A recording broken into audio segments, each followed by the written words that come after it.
Today we're going to talk about abortion. Abortion when you are 4 months pregnant and the doctors tell you during your ultrasound that you are going to have a child with Down syndrome.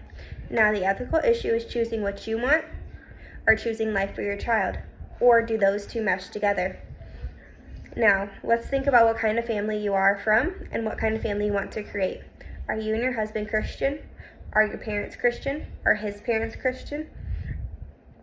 Is your mother-in-law, your sister, your mom, or anybody in your family a feminist? Do they believe in pro-life or pro-choice? What kind of morals or ethics did your parents instill in you? And will your choice cause a rift? Will you focus on yourself? Will you focus on the judgment of others, or will you deal with those consequences later? Now for me, I would choose to lean on my village, what little village it may be. I would choose me and my husband, and that would be choosing our child. Me and my husband are both Christians, and we believe that life begins at conception. Now my mother, who raised me, is on the completely different end of the spectrum.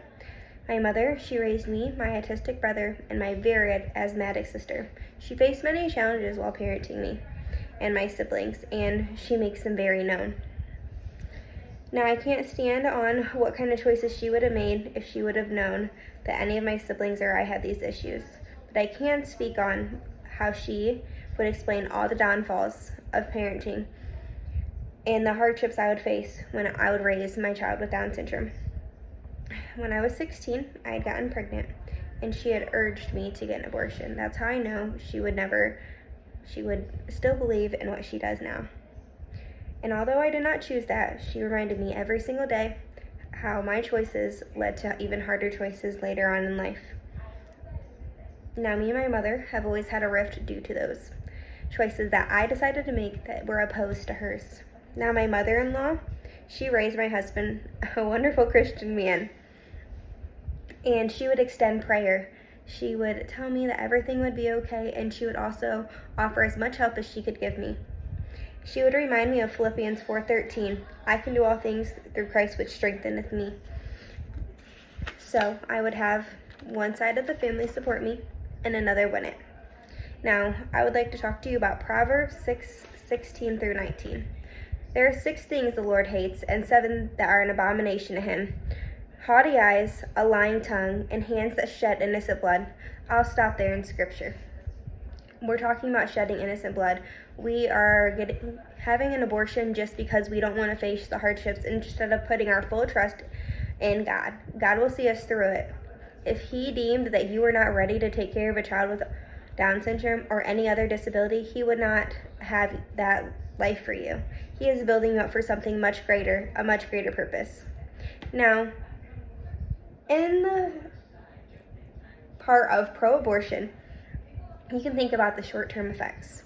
Now, according to the My Life Clinic, you'll need a surgical abortion at 4 months. These side effects can include infection, tearing of the cervix, scar tissue, and cramping, and extreme bleeding. These are just short-term effects.